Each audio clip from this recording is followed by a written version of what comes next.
नमस्कार, मैं सरोजनी पांडे अपने चैनल सरस्वती गंगा में आप सभी का स्वागत करती हूँ। कैसे हैं आप सभी?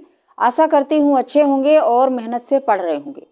तो जैसा कि शब्द रचना के अंतर्गत मैं पढ़ा रही थी प्रत्यय।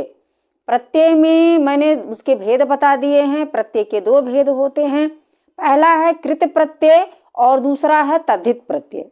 मैंने बताया है कि कृत प्रत्यय जो है वो क्रियार्थक शब्दों में लगता है, यानी धातु में लगता है, और जो तद्धित प्रत्यय है ये संज्ञा या सर्वनाम या विशेषण में लगता है। ठीक है, तो कृत प्रत्यय मैंने कंप्लीट कर दिया है। हम पढ़ रहे हैं प्रत्यय के अंतर्गत तद्धित प्रत्यय जो संज्ञा सर्वनाम या विशेषण में लगते हैं। तो आइए चलते हैं बोर्ड की तरफ। ये मैंने लिख रखा है, कृत प्रत्यय क्रिया या धातु में लगता है, तद्धित प्रत्यय संज्ञा या सर्वनाम में लगता है। ये मैंने पिछले वीडियो में बता दिया था। ठीक है, आज हम स्टार्ट करते हैं तद्धित प्रत्यय। तद्धित प्रत्यय होता क्या है? जब किसी संज्ञा सर्वनाम विशेषण में प्रत्यय का प्रयोग किया जाता है तब वह तद्धित प्रत्यय कहलाता है। आपकी सुविधा के लिए मैंने लिख दिया, वैसे बता भी दिया है। जैसे ईश्वर जो है ये जातिवाचक संज्ञा है, ईश्वर भगवान को कहा जाता है, और इसमें या प्रत्यय जोड़ देते हैं तो ये ऐश्वर्य हो जाता है। इसका मैंने एक वीडियो अलग से बनाया है कि यह प्रत्यय जोड़ने पर किस प्रकार शब्द में परिवर्तन हो जाता है। आप अगर देखना चाहते हैं तो पिछला वीडियो जाकर देख सकते हैं। ठीक है, दूसरा है दया प्लस आलू। अब ये तो ईश्वर है, माने संज्ञा है, इसमें या प्रत्यय लगा है, ऐश्वर्य बना है। ये विशेषण है दया, किसी पर दया करना, दया माने विशेषण होता है। विशेषण में आलू प्रत्यय लगा दिया, दयालु हो गया। ठीक है, सांप जातिवाचक संज्ञा है, इसमें एरा प्रत्यय लगा दिया, सपेरा हो गया। ठीक है, यानी कि सपेरा क्या करता है? सांप को पकड़ता है या सांप को नचाता है ना, सांप को पकड़ने वाला। और जो दयालु है ये कोई भी हो सकता है, भगवान हो सकता है, इंसान हो सकता है। जो दूसरों पर दया करता है उसे दयालु कहते हैं, यानी कर्ता का ही बोध करा रहा है। ठीक है, ऐश्वर्य, यहाँ ऐश्वर्य ईश्वर में या जोड़ करके ऐश्वर्य बना हुआ है, कहते हैं सब ऐश्वर्य है ना। ऐश्वर्य का मतलब ऐशोआराम। ठीक है, या ईश्वर की महिमा। ऐश्वर्य का मतलब होता है ईश्वर की महिमा। ठीक है, अच्छा, अब ये थी परिभाषा तद्धित प्रत्यय की, जो कुछ दो चार उदाहरण मैंने दे दिए हैं। अब अगला है कर्तृवाचक प्रत्यय, यानी कि पहला जो तद्धित प्रत्यय का पहला उदाहरण है, पहला भाग है, वो है तद्धित प्रत्यय, पहला भेद। ठीक है, कर्तृवाचक कृत प्रत्यय पहला भेद है। जब किसी संज्ञा सर्वनाम अथवा विशेषण में प्रत्यय का प्रयोग किया जाए और वह कर्ता का बोध कराए तब वह कर्तृवाचक तद्धित प्रत्यय कहा जाता है, यानी कर्ता का बोध कराता है। ठीक है, उदाहरण के लिए जैसे श्रद्धा प्लस आलू बराबर श्रद्धालु।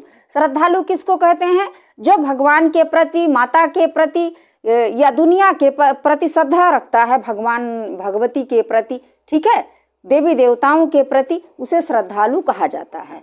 ठीक है, तो श्रद्धा करने वाले को क्या कहते हैं? श्रद्धालु। ये कर्ता का बोध करा रहा है। ईमान प्लस दार, यानी कि कोई है जो ईमानदार है। ठीक है, यानी ईमानदारी करता है तो उसे क्या कहते हैं? ईमानदार कहते हैं। तो यहाँ भी ये कर्ता का बोध करा रहा है। कुंभ प्लस कार, कुंभ में कार जोड़ दिया, कुंभ माने घड़ा होता है, उसमें कार प्रत्यय जोड़ दिया तो हो गया कुंभकार। कुंभकार का मतलब होता है घड़ा बनाने वाला, मिट्टी का बर्तन बनाने वाला जो होता है। ठीक है, कुंभ माने घड़ा होता है तो घड़ा बनाने वाला। ठीक है, कुंभकार जाति का बोध हो रहा है, यहाँ जातिवाचक संज्ञा है कुंभ, सॉरी ये घड़ा है, मिट्टी का जो घड़ा होता है उसे कुंभ कहते हैं। ठीक है, और कार जोड़ दिया तो कुंभकार हो गया।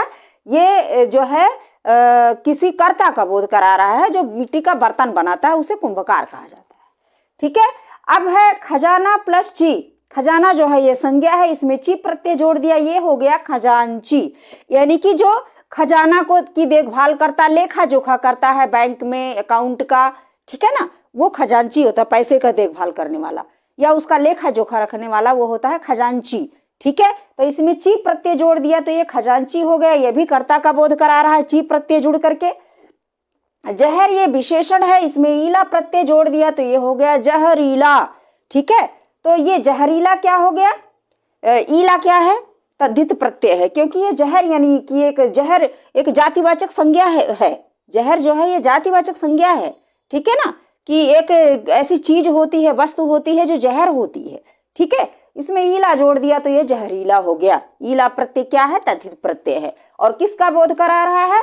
जहरीला। चाहे हम कभी कभी किसी आदमी को भी कह लेते हैं बड़े जहरीले हो, यानी जहर उगलते हो, है ना, तो जहरीला क्या है? कर्ता का बोध करा रहा है, चाहे सांप हो चाहे आदमी हो। ठीक है। सोना प्लस आर बराबर सोनार। आर क्या है? तद्धित प्रत्यय है और सोना में लग करके यह सोनार यानी कि एक जातिवाचक संज्ञा का निर्माण करता है। सोनार क्या करता है?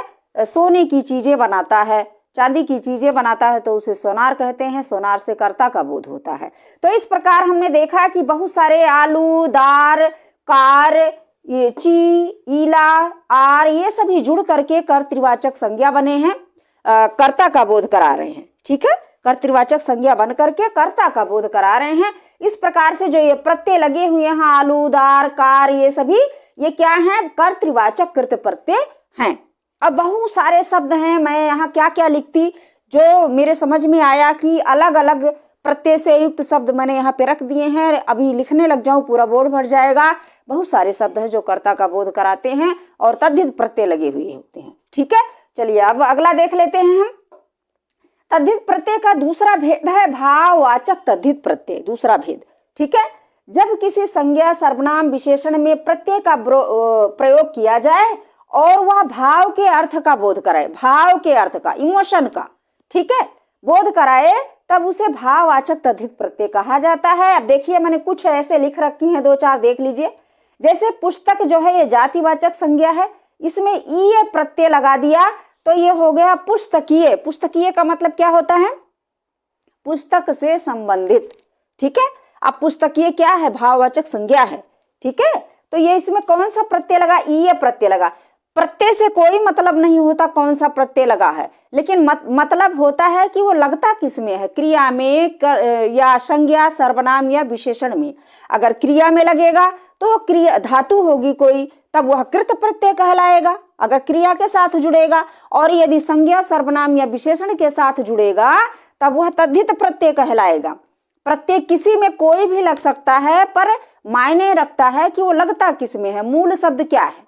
मूल शब्द यदि क्रिया होगी तो कृत प्रत्यय होगा, और यदि संज्ञा, सर्वनाम, विशेषण होगा तब वह तद्धित प्रत्यय कहलाएगा। ठीक है। और देख लेते हैं। जैसे किशोर है, इसमें या प्रत्यय जोड़ दिया, ये कैशोरे हो गया। ये हुआ कैसे है? या प्रत्यय का मैंने अलग से वीडियो बनाया है, आप मेरे जो है डिस्क्रिप्शन बॉक्स में जा करके देख सकते हैं। ठीक है। इंसान जो है जातिवाचक संज्ञा है, इंसान मनुष्य को कहा जाता है।